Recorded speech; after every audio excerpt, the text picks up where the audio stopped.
Hello students. तो आज की क्लास में हम वेक्टर अलजेब्रा की एक्सरसाइज 10.4 स्टार्ट करने वाले हैं। ये वेक्टर अलजेब्रा का लेक्चर नंबर 4 है। इससे पहले 3 लेक्चर्स पहले भी हो चुके हैं। ठीक है, तो 10.4 स्टार्ट करेंगे जिसमें हम क्या पढ़ेंगे, क्रॉस प्रोडक्ट पढ़ेंगे। क्रॉस प्रोडक्ट, ठीक है। इस लेक्चर में हम क्या पढ़ेंगे, क्रॉस प्रोडक्ट, जिसे हम वेक्टर प्रोडक्ट भी कहते हैं। Vector product. अब इसको वेक्टर प्रोडक्ट क्यों कहते हैं, क्योंकि जब ए क्रॉस बी, मतलब जब भी हम ए क्रॉस बी फाइंड आउट करते हैं, तो उसका जो रिजल्ट आता है वो आपको एक वेक्टर क्वांटिटी आती है। वेक्टर क्वांटिटी मतलब जिसमें डायरेक्शन भी होता है, मतलब something I plus something J plus something के, इस टाइप का कोई वेक्टर आता है। ठीक है, तो इसलिए इसे वेक्टर प्रोडक्ट भी कहते हैं। और क्योंकि इसमें क्रॉस का यूज करते हैं मल्टीप्लाई करने के लिए, इसलिए इसे क्रॉस प्रोडक्ट कहते हैं। ठीक है, तो अब देखो क्रॉस प्रोडक्ट में कुछ इंपॉर्टेंट पॉइंट पढ़ते हैं, सम इंपॉर्टेंट पॉइंट्स। जैसे लास्ट क्लास में हमने इंपॉर्टेंट पॉइंट्स पढ़े थे किसके बारे में, डॉट प्रोडक्ट के बारे में। यहां पे पढ़ेंगे some important points in cross product. ठीक है, क्रॉस प्रोडक्ट में कुछ इंपॉर्टेंट पॉइंट्स को पढ़ेंगे।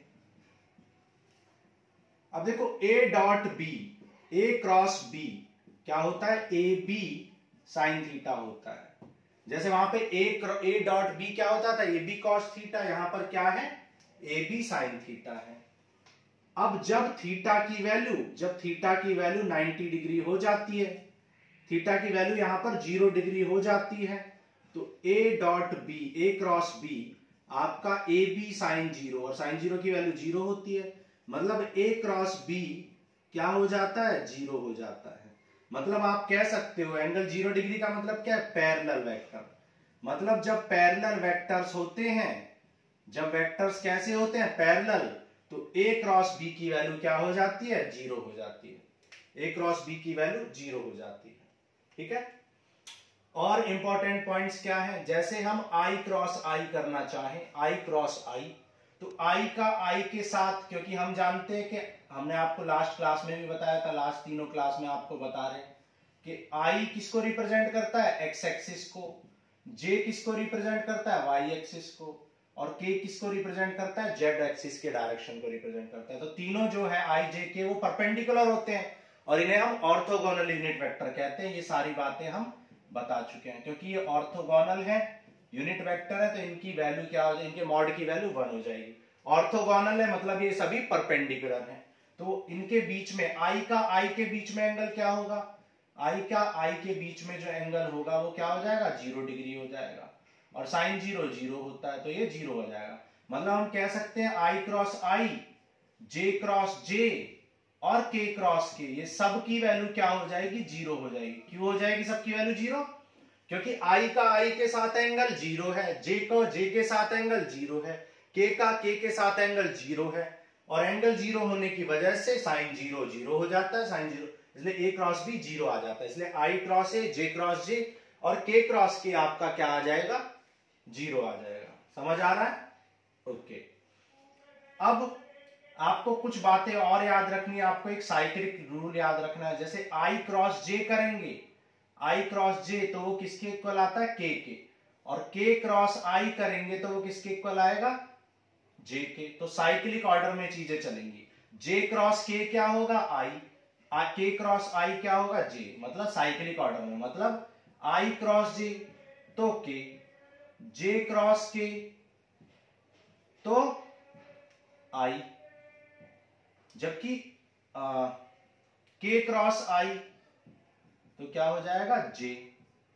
जबकि उल्टा अगर इनके चेंज कर दें, उल्टा कर दें, जे आई के बाद जे आता है, लेकिन आप जे क्रॉस के कर दें तो आपका क्या, जे क्रॉस आई कर दें तो आपका माइनस के हो जाएगा, के क्रॉस जे कर दें तो आपका माइनस आई हो जाएगा, आई क्रॉस के कर दें तो आपका माइनस जे हो जाएगा। ये आपको याद रखने हैं। ठीक है, ये कुछ इंपॉर्टेंट पॉइंट्स हैं, आपको याद रखने हैं। अगर सीक्वेंस में चलोगे तो आई के बाद जे लिखोगे तो के आ जाएगा, लेकिन उल्टा लिखोगे, जे के बाद आई लिखोगे तो माइनस के आ जाएगा। ठीक है, ये सारी बातें हम प्रूफ भी कर सकते हैं, लेकिन हम प्रूफ पे नहीं जा रहे हैं। ठीक है, ओके। उसके बाद आपको एक बात और याद रखनी है कि ए क्रॉस बी इक्वल नहीं होता है बी क्रॉस ए के, बल्कि minus of B cross A के इक्वल होता है। ठीक है, A cross B minus of B cross A के इक्वल होता है। क्लियर है? ये सारे पॉइंट आपको याद रखने हैं, तभी आपको आगे समझ में आएंगी चीजें। चलो आगे बढ़ते हैं, अब हम क्वेश्चंस पे चलते हैं। अगर किसी पॉइंट की जरूरत पड़ेगी तो हम सीखते चलेंगे। अब क्वेश्चन स्टार्ट करते हैं।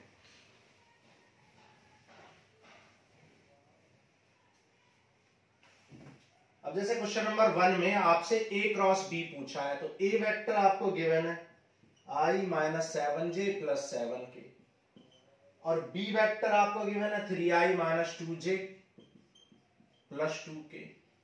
आपको a क्रॉस b निकालना है, a क्रॉस b। तो देखो हम क्वेश्चन नंबर 1 से ही आपको 4-5 क्वेश्चन आपको इस एक्सरसाइज के समझा देंगे, एक ही क्वेश्चन से समझा देंगे। ठीक है, कम टाइम में आपको ज्यादा नॉलेज दे देंगे। जैसे आपको a क्रॉस b निकालना है, तो a क्रॉस b निकाल लो। a क्रॉस b कैसे निकालते हैं? देखो a क्रॉस b निकालने का तरीका होता है i j k, मतलब डिटर्मिनेंट की फॉर्म में लिख देते हैं 1 माइनस 7 7। ये कहां से आया ये भी हम प्रूफ कर सकते हैं, लेकिन प्रूफ सीखने से कोई फायदा नहीं है। ठीक है, बस आपको तरीका पता होना चाहिए, प्रूफ की कोई जरूरत नहीं है। अब आप एक्सपेंशन तो जानते ही हो, आई लिख देते हैं माइनस जे लिख देते हैं प्लस के। आई को लिखेंगे, ये छोड़ देंगे, ये छोड़ देंगे, डिटर्मिनेंट में आपने सीखा था। फिर जे करेंगे तो ये छोड़ देंगे तो 2 माइनस 21, और के छोड़ेंगे तो माइनस 2 प्लस 21। तो ये हो जाएगा 0i, ये हो जाएगा 19j, और ये हो जाएगा आपका 19k। 0i 19j plus 19k, ये आपका आंसर हो जाएगा। तो ये आपने a क्रॉस b निकाल लिया। ठीक है, बहुत इजी है ये, डिटरमिनेंट में आपने ये एक्सपेंशन सीख रखा है। अब ये कह रहा था कि a क्रॉस b का मॉडुलस निकालो, तो मॉडुलस तो आप निकालना जानते ही हो। मॉडुलस कैसे निकालते हैं? ax का स्क्वायर प्लस ay का स्क्वायर प्लस az का स्क्वायर। तो आप जानते हैं 19 स्क्वायर प्लस 19 स्क्वायर क्या है? 2 इंटू 19 स्क्वायर, और 19 का रूट निकल जाएगा तो 19 रूट 2 यूनिट। ये आपकी क्या हो जाएगी? लेंथ या मॉडुलस निकल जाएगा। क्लियर है? अब देखो ये क्वेश्चन नंबर 1 था। अब क्वेश्चन नंबर 1 से ही हम क्वेश्चन नंबर 10 11 ये सब सीख लेंगे। ठीक है, क्वेश्चन नंबर 1 से ही इन सारी चीजों को सीख लेंगे। जैसे क्वेश्चन नंबर 10 में आपसे बोला है, क्वेश्चन नंबर 10 में आपसे बोला है कि पैरेललोग्राम की साइड दे रखी है a और b। तो क्वेश्चन नंबर 10 में पैरेललोग्राम की साइड दे रखी है, एडजेसेंट साइड। मान लो ये साइड दे रखी है a equal to i minus 7j plus 7k, और b एक साइड दे रखी है 3i minus 2j plus 2k। ठीक है, 3i minus 2j plus 2k, ये आपको एडजेसेंट साइड दे रखी है पैरेललोग्राम की। ठीक है, तो देखो पैरेललोग्राम का area of parallelogram, area of parallelogram कैसे निकलता है? Modulus of a cross b से आपका एरिया ऑफ पैरेललोग्राम निकल जाता है। ठीक है, तो जैसे क्वेश्चन नंबर 10 में आपको a और b की वैल्यू कुछ और दे रखी है, लेकिन आपको उससे मतलब नहीं है, आपको बस सीखने से मतलब है कि मान लो a की वैल्यू ये दे रखी है क्वेश्चन नंबर 10 में, और b की वैल्यू ये है, एडजेसेंट साइड दी है, और हमने फॉर्मूला क्या सीखा? एरिया ऑफ पैरेललोग्राम क्या होता है? एडजेसेंट साइड के क्रॉस प्रोडक्ट के मॉडुलस के इक्वल होता है, और a क्रॉस b का मॉडुलस क्या आ गया? 19 रूट 2। तो बिल्कुल ऐसे ही क्वेश्चन को करना है, तो 19 रूट 2 यूनिट स्क्वायर, ये आपका एरिया निकल जाएगा। क्लियर है? तो हमने क्वेश्चन नंबर 1 में क्या सीखा? a क्रॉस b निकालना सीखा, और उसका मॉडुलस भी निकालना सीखा।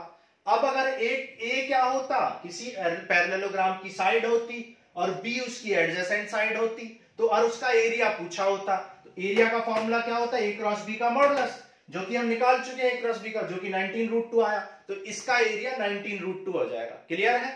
ओके, चलो अब जैसे क्वेश्चन नंबर, आपको क्वेश्चन नंबर 12 में भी यही पूछा है। क्वेश्चन नंबर 12 में भी आपको 4 साइड दे रखी है, तो आपको क्या करना है? कोई सी भी 2 एडजेसेंट साइड ले लो, कोई सी भी 2 एडजेसेंट साइड, उन एडजेसेंट साइड का क्रॉस प्रोडक्ट का मॉड निकाल दो, तो एरिया निकल जाएगा। ठीक है, अब कभी कभी क्या होता है? वर्टिसेस दी होती हैं साइड्स ना दे के वर्टिसेस दी होती है। ये आपको साइड दे रखी है, मतलब ये आपको AD गिवन है और ये आपको DC गिवन है, लेकिन कभी कभी वर्टिसेस दी होती हैं। तो हमने 10.2 में लेक्चर नंबर 2 में हमने सीखा था कि जब आपको वर्टिसेस गिवन होती हैं, जैसे आपको B और C गिवन होता, तो आप BC कैसे निकालते थे? OC माइनस OB करके निकाल लेते थे। तो जब आपको वर्टिसेस दी होंगी तो OC माइनस OB करके आप साइड निकाल लोगे, DC निकालना है तो OC माइनस OD करके निकाल लोगे, और फिर साइड के क्रॉस प्रोडक्ट का मॉड निकाल दोगे तो एरिया निकल जाएगा। क्लियर है? अब तो ये क्वेश्चन नंबर 12 भी आप ऐसे ही कर लोगे जैसे आपने क्वेश्चन नंबर 10 किया है। क्लियर है? अब देखो कभी कभी ट्रायंगल का एरिया दिया होता है, जैसे क्वेश्चन नंबर 9 में आपसे ट्रायंगल की बात की गई है। अब आप एक बात बताओ कि अगर इस पैरेललोग्राम को बीच से ऐसे कट कर दें तो इस पूरे का एरिया क्या था? A cross B root. तो इसका क्या हो जाए? इसका हो जाए आधा, हाफ A क्रॉस B, और इसका भी हाफ A क्रॉस B। भाई जब हमारा पूरे एरिया का फॉर्मूला क्या था? A क्रॉस B का मॉड। तो जब दो पार्ट में डिवाइड कर दोगे half A cross B, half A cross B, क्योंकि पैरेललोग्राम का डायगोनल पैरेललोग्राम को इक्वली बाइसेक्ट करता है, इक्वल एरिया में बाइसेक्ट करता है। तो इस ट्रायंगल का एरिया A क्रॉस B हो जाएगा। तो A क्या है? A साइड से A and B adjacent side है, तो यहां से एरिया ऑफ ट्रायंगल भी आपका निकल गया।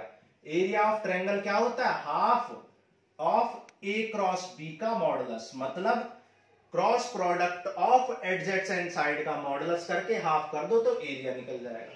क्लियर है? चलो अब क्वेश्चन नंबर 9 में उसे समझ भी लेते हैं। ठीक है, क्वेश्चन नंबर 9 में जो हमने बातें समझाई आपको ये समझा भी देते हैं। जैसे क्वेश्चन नंबर 9 में आपको ये दे रखा है 1 1 2 और दूसरा दे रखा है 2 3 5 और ये दिया हुआ है 1 5 5 1 5 5। ठीक है, ये A है मान लो, ये B है और ये C है। तो मैंने आपको क्या बताया? ये OA इसे वेक्टर फॉर्म में लिख लो। वेक्टर फॉर्म में लिखोगे तो क्या आ जाए? I plus J plus 2K। ये क्या हो जाएगा? 2I plus 3J plus 5K। इसको OB कहते हैं, आप जानते हो पोजीशन वेक्टर। इसको OC कहेंगे, ये आ जाएगा OC I plus 5J plus 5K और ये OA आ गया। तो मैंने क्या बताया? अगर आपको क्या निकालना है? अगर आपको AB निकालना है तो AB कैसे निकलेगा? OB माइनस OA से निकलेगा। हमने क्लास 1 में और 2 में ये बात सीखी थी। OB माइनस OA कर दो, 2 माइनस 1 1I, 3 माइनस 1 2J और 5 माइनस 2 3K। तो AB निकल गया। ठीक है, ऐसे ही आप BC निकाल लो। BC कैसे निकलेगा? BC आपका OC माइनस OB, तो I माइनस I 0I। ठीक है, माइनस I, 5 माइनस 3 2J और 5 minus 5 0K।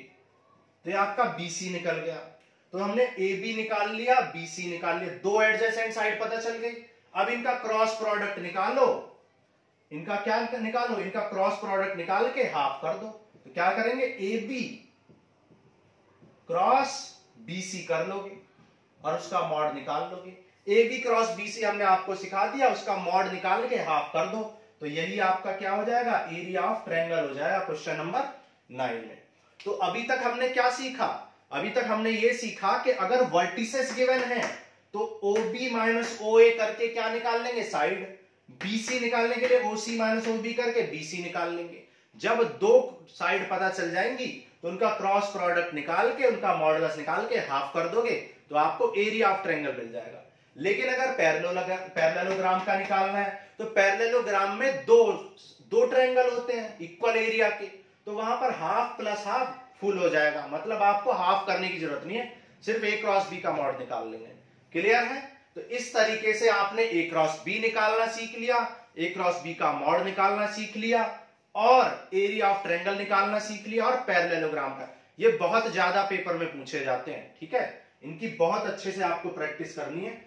Most important exercise है। एक्सरसाइज बहुत छोटी सी है लेकिन इंपॉर्टेंट इतनी ज्यादा है कि यहां से अकेले इसी एक्सरसाइज से आपके 4 से 5 नंबर का क्वेश्चन आ जाएगा अकेले। ठीक है, तो समझ आ गया होगा आपको, ये क्लियर है? चलो अब देखो, अब जैसे क्वेश्चन नंबर 3 में आपको एंगल दे रखे हैं कि भाई एंगल दे रखा है, एक एंगल दिया है पाई बाई 3, एक एंगल दिया है पाई बाई 4 और एक एंगल दिया है थीटा। तो हमने लास्ट क्लास में आपको बताया था जो एंगल एक्स एक्सिस से बनता है उसे अल्फा से रिप्रेजेंट करते हैं, यानी आई से जो बनता है, ठीक है, एक्स एक्सिस बोलो या आई बोलो एक ही बात है। जो वाई से बनता है यानी कि जे से बनता है उसे बीटा कहते हैं, और जो के से बनता है उसे गामा कहते हैं। तो ये अल्फा, ये बीटा, ये गामा है। और लास्ट क्लास में हमने आपको डायरेक्शन कोसाइंस के बारे में बताया था कि कॉस अल्फा क्या होता है, ax, कॉस अल्फा क्या होता है ax अपॉन मॉड ए होता है।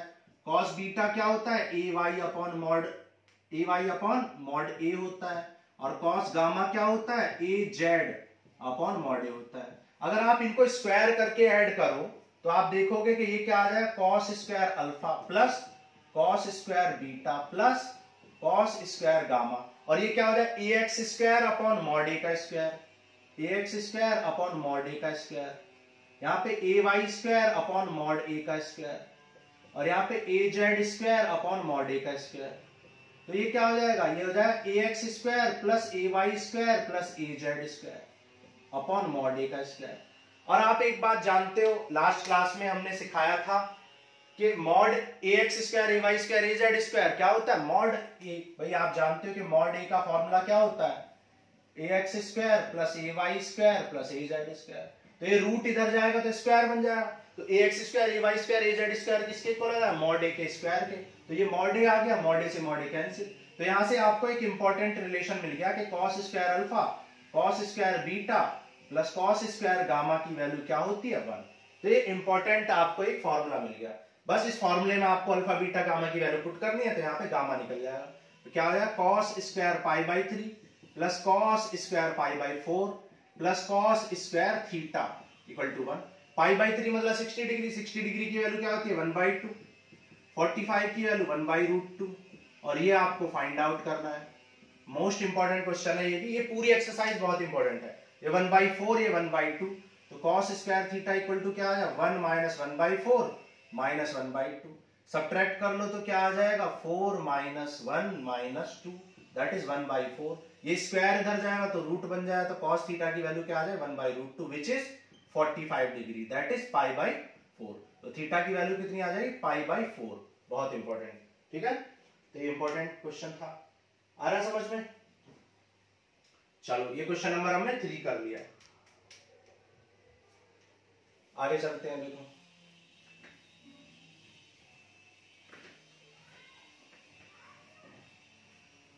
तो ये हमारा क्वेश्चन नंबर 3 था।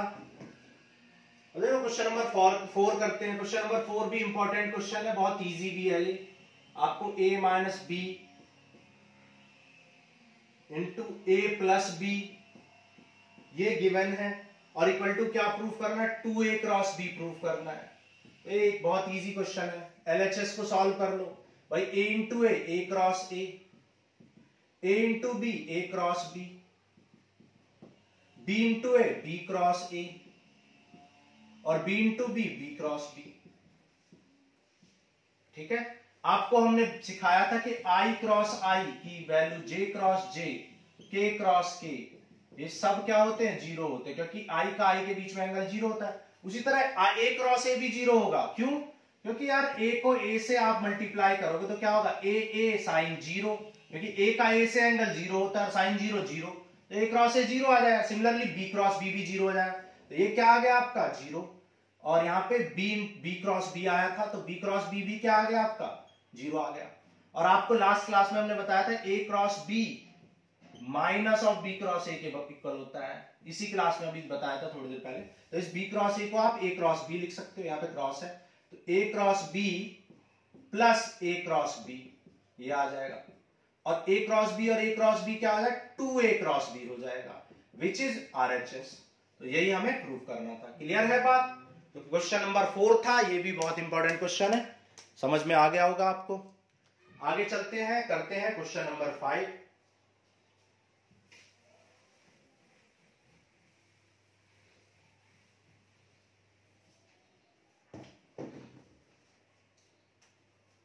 क्वेश्चन नंबर 5 देखो, क्वेश्चन नंबर 5 में आपको 2i plus 6j plus 27k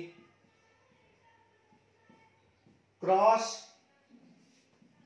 I plus lambda J plus mu K equal to 0 given है, mu K equal to 0 vector given है।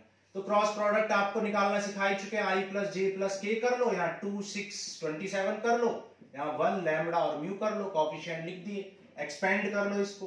तो कैसे करो, इसको छोड़ दोगे इसको छोड़ दोगे तो 6 म्यू माइनस 27 लैम्बडा माइनस जे, फिर जे को छोड़ दो, जे को छोड़ दो तो क्या आ जाए 2 म्यू माइनस 27, और फिर के को, तो के वाली रो को छोड़ दो इसको, तो ये आ जाए 2 लैम्बडा माइनस 6 और इक्वल टू क्या दे रखा है 0 वेक्टर, और 0 वेक्टर का मतलब क्या है 0 आई प्लस 0 जे प्लस 0 के। जब दो वेक्टर इक्वल होते हैं तो उनके कोफिशिएंट यानी कि स्केलर कंपोनेंट भी इक्वल होते हैं, तो 2 म्यू माइनस 27 0 के इक्वल आ जाता है, म्यू क्या आ जाए 27 अपॉन 2 आ जाएगा, है ना, और 2 लैम्बडा माइनस 6 0 के इक्वल हो जाएगा। तो यहां से लैम्बडा कितना आ जाएगा, यहां से लैम्बडा आपका आ जाएगा 6 अपॉन 2 दैट इज 3। तो ये भी इंपॉर्टेंट क्वेश्चन था, ये मोस्ट इंपॉर्टेंट क्वेश्चन है सारे, इस एक्सरसाइज के सारे क्वेश्चन इंपॉर्टेंट है। ठीक है, चलो क्वेश्चन नंबर 6 करते हैं। क्वेश्चन नंबर 6 में आपको a dot B equal to 0 given है and a cross b equal to 0 given है। कह रहा है a डॉट b भी 0 है और a क्रॉस b भी 0 है। What can you conclude about a and b, a और b के बारे में आप क्या कह सकते हो। अब आप जानते हो a डॉट b का फॉर्मूला तो A B sine theta, A B cos theta होता है, और a क्रॉस b का formula A B sine theta होता है ना। अब एक बात बताओ, मैंने आपको लास्ट क्लास में बताया था कि भाई a डॉट b 0 कब हो सकता है, 0 तब हो सकता है जब या तो a 0 हो या b 0 हो या एंगल 90 डिग्री हो, और a क्रॉस b 0 कब हो सकता है, या तो a 0 हो या फिर b 0 हो या फिर एंगल 0 डिग्री हो, क्योंकि साइन 0 डिग्री पे 0 देता है, एंगल 0 डिग्री हो। तो ये 3 केस में, लेकिन ये कह रहा है कि ये भी इक्वल टू 0 है और ये भी इक्वल टू 0 है, तो ये 0 तो तब होता है या तो a 0 हो या b 0 हो या एंगल 90 हो।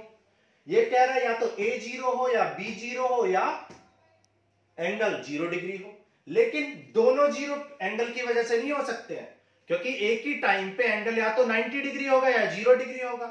जब एंगल 0 डिग्री है तो उस केस में साइन 0 की वजह से ये रिजल्ट 0 आ जाएगा, जब एंगल 90 डिग्री है तो उस केस में ये रिजल्ट 0 आ जाएगा। लेकिन वो कह रहा है कि दोनों ही 0 है, क्वेश्चन कह रहा है दोनों ही 0 है, इसका मतलब ये 0 एंगल की वजह से नहीं हुए, ये 0 एंगल की वजह से नहीं हुए, ये किसकी वजह से 0 है, या तो a 0 है, either a is 0, a is 0 और b इज 0 और बोथ इज 0, बोथ आर 0, या तो a 0 है या b 0 है या फिर दोनों 0। तो आप लिख सकते हो वेक्टर a इक्वल टू 0 और वेक्टर b इक्वल टू 0 और बोथ a b आर 0, दोनों 0 है, तभी ये ऐसा हो सकता है। एंगल की वजह से दोनों 0 कभी भी नहीं हो सकते हैं। एंगल की वजह से या तो थीटा 90 तो कॉस वाला 0 हो जाएगा, थीटा 0 तो साइन वाला 0 हो जाएगा, लेकिन दोनों 0 नहीं हो सकते कभी भी एंगल की वजह से। क्लियर है, ओके। अब देखो क्वेश्चन नंबर 7 कभी भी पेपर में नहीं आएगा, कभी भी नहीं आएगा, ये थोड़ा लेंथी क्वेश्चन है और ये बहुत बच्चों वाला क्वेश्चन भी है, इसमें कुछ ऐसा है नहीं, सिर्फ आपको एक्सपेंशन आना चाहिए। तो क्वेश्चन नंबर 7 हम नहीं करेंगे, ये लेंथी भी है और ये इंपॉर्टेंट भी नहीं है, बिल्कुल इंपॉर्टेंट नहीं है ये। ठीक है, चलो क्वेश्चन नंबर 8 करते हैं। अब देखो क्वेश्चन नंबर 8 जो है वो बिल्कुल सेम एज लास्ट एक्सरसाइज में 10.3 में हमने क्वेश्चन किया था उसके जैसा है। a डॉट बी वहां पर पूछा था और वहां भी पूछा था कन्वर्ज क्यों 0 क्यों नहीं होगा, तो यहां पर भी हमें सेम आंसर देना है कि भाई a क्रॉस b, a और b की वजह से 0 नहीं होता है, एंगल की वजह से भी 0 हो सकता है। इसलिए अगर a क्रॉस b 0 है तो it is not necessary that it is due to a and b, it can be 0 due to angle when angle is 90 degree, when angle is 0 degree, sin 0 becomes 0 and a cross b becomes 0. तो a cross b can be 0 when angle is 0.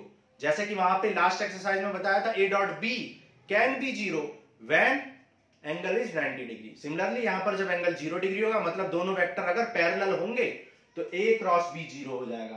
भाई parallel vector क्या सिखाए थे आपको कि अगर कोई vector given है तो उसका कितना भी मल्टीपल कर लो, 2 टाइम्स कर लो, 3 टाइम्स कर लो, 4 टाइम्स, ये दोनों क्या होंगे, पैरेलल होंगे।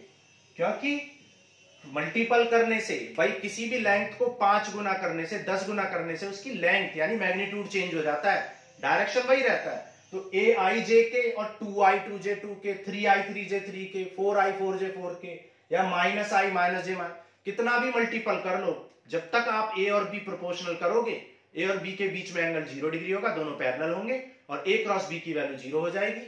तो आपको समझ में आ गया होगा। ठीक है, तो आज के लिए इतना ही। This ends with your vector algebra. Miscellaneous exercise आपको खुद से करनी है, सारे कॉन्सेप्ट आपको हमने समझा दिए हैं। ठीक है, मिसलिनियस एक्सरसाइज भी बहुत इंपॉर्टेंट है, आपको खुद से करनी है। Okay, thank you.